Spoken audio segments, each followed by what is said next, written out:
शिवसेनेचे खासदार अरविंद सावंत आपल्याबरोबर आहेत। सावंत साहेब, आज 2 वर्षानंतर सुप्रीम कोर्टामध्ये पक्ष आणि चिन्ह संदर्भातली सुनावणी पार पडते। ज्यावेळेस केंद्रीय निवडणूक आयोगाने निर्णय दिला त्याच्यानंतर दुसऱ्या दिवशी याचिका दाखल झाली, मात्र 2 वर्ष झालं सुनावणी झाली नाही। आज सुनावणी होते, काय अपेक्षा आहेत? अपेक्षा तर आहेत, न्यायाची अपेक्षा आहे। दुर्दैव आहे देशामध्ये की वेळेवर कुठलाही न्याय मिळत नाही।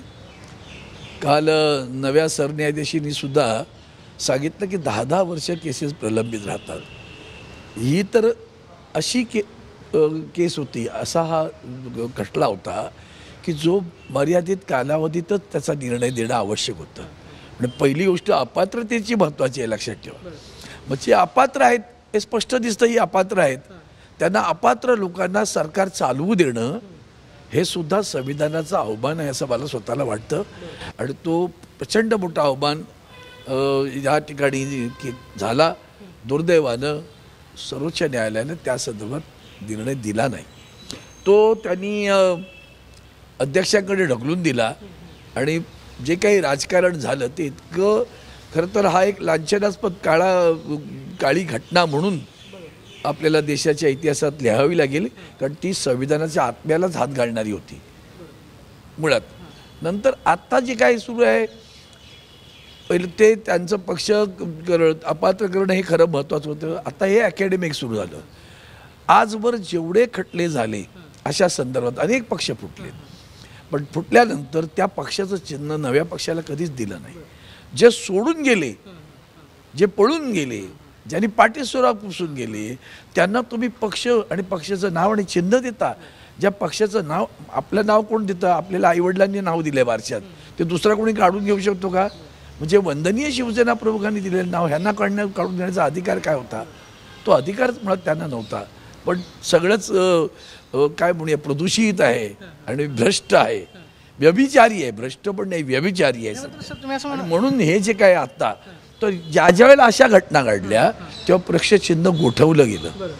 निदान तेवढं जरी केलं असतं तर कळता आलं असतं की निदान निवडणूक आयोग कुठेतरी निस्पृह आहे, तो दिसतच नाही ना। तो त्यांनीच अक्षरशः त्यांनीच मागितले होते ना, कुठलाही पक्ष असू द्या, लक्षात ठेवा। भारतीय जनता पक्षाकडे 2 खासदार होते, आज 240 आहेत। उद्या 240 गेले तरी भारतीय जनता पक्ष राहील, ते खासदार आहेत। पक्ष म्हणजे खासदार म्हणजे पक्ष नव्हे, आमदार म्हणजे पक्ष नव्हे, पक्ष म्हणजे पक्षाचे असलेले कार्यकारिणी, कार्यकर्ते, ही हा पक्ष आहे। शून्यातून पुन्हा विश्व निर्माण करतात ना तुम्ही, 2तून 240। मग पक्षाचे आमदार गेले म्हणून पक्ष जातो का? साधं लॉजिक आहे ना, त्याला काय न्याय कायद्याची बघण्याची गोष्ट, साधं लॉजिक आहे ना। ते काढून घेण्याचा काय अधिकार होता त्यांना? आता सुप्रीम कोर्टाने निदान एवढं तरी केलं तरी मी समजेन, आम्ही समजू न्याय मिळतोय असं कुठेतरी। तुमची मागणी असणार आहे की धनुष्यबाण हे चिन्ह जे आहे ते सुप्रीम कोर्टाच्या निर्णयापर्यंत गोठवलं जावं की तुम्हाला परत मिळावं? दोन्ही गोष्टी चालतील, दोन्ही गोष्टी चालतील। पण मूळ मुद्दा असा आहे, आता ते ज्या काही त्यानंतर एवढा काळ निवडणुका झाल्या, आम्ही दुसरं चिन्ह घेऊन सगळा गोंधळात गोंधळ निर्माण करण्यापेक्षा ते गोठवणं सगळ्यात जास्त चांगलं। आता आगामी स्थानिक स्वराज्य संस्थेची निवडणुका तोंडावरती आहेत, त्या निवडणुकीमध्ये तुम्हाला मशाल यादी मिळालेलं होतं। जर कदाचित सुप्रीम कोर्टाने निर्णय दिला तर काय निर्णय अपेक्षित आहे? निर्णय न्याय काय आहे ते विचार करा। न्याय काय होता? आमचा पक्ष आणि आमचं पक्ष चिन्ह काढून घेणे हेच मुळात अन्यायकारक आहे। ते दोन्ही परत करा तर तो खरा न्याय आहे, कळलं का? त्यातून तुम्हाला अडचण असेल आणि जो काय प्रेसिडेन्स आहे तो गोठवून ठेवा ना, हा त्याची। सर, राजकीय प्रश्न आहे। गेल्या आठवड्याभरापासून 2 ठाकरे बंधू एकत्र येणार, मेळावा झाला, त्याची चर्चा झाली। बाळा नांदगावकर बोलता बोलून गेले की वेळ पडली तर आम्ही स्वबळावरती निवडणूक लढू, त्यामुळे एक संभ्रमावस्था निर्माण झालेली आहे। मनसेचं आता 3 दिवसाचं शिबिर पार पडत आहे, काय होतं यावर तातडीनं भाष्य करण्याची गरज नाही।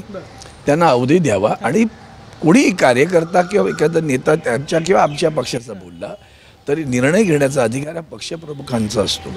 त्यांचे पक्षप्रमुख अजून काही बोलले नाहीत ना, ते जेव्हा बोलतील तेव्हा समजू आपण, खरं समजू। बाकी ठीक आहे ना, भावनिक असतं काहीतरी, कोणी असं म्हणतं एकटं जावं, कोणी म्हणतं एकत्र राहावं, ते प्रत्येकजण आपापल्याकडे व्यक्त होत असतो। तो व्यक्त त्यांच्या व्यक्त होण्यापेक्षाही महत्त्वाचं आहे पक्षाचे प्रमुख काय व्यक्त होतात त्यावर अवलंबून। बावनकुळे असं म्हणाले की उद्धव ठाकरे कार्यकर्त्यांना भेटत नाहीत, त्याच्यामुळं आमच्याकडे त्यांचे पक्षातले कार्यकर्ते जे आहेत येत आहेत। उद्धव ठाकरे असं म्हणाले होते की एवढे आमदार असून सुद्धा पक्ष जे आहे ते फोडावे लागतात। तुम्हाला तुमचा धंदा आहे तो व्यापारी लोकांचा, विकत घेणे। बाई मी विकत घेतला न्याय, कळलं का? त्यातले तुम्ही लोक आहात. भेटत नाहीत.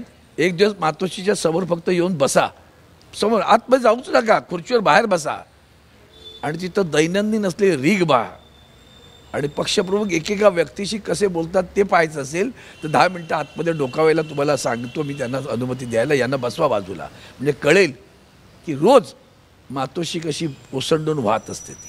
आता आपण पाहतोय की बावनकुळे यांनी जी टीका केलेली आहे त्यांनी मातोश्रीवरती येऊन पाहावं, उद्धव ठाकरे भेटतात की नाही अशी प्रतिक्रिया अरविंद सावंतांनी दिल्याचं पाहायला मिळते. कॅमेरा पर्सन राकेश सोने, प्रदीप कापसे, TV9 मराठी, नवी दिल्ली.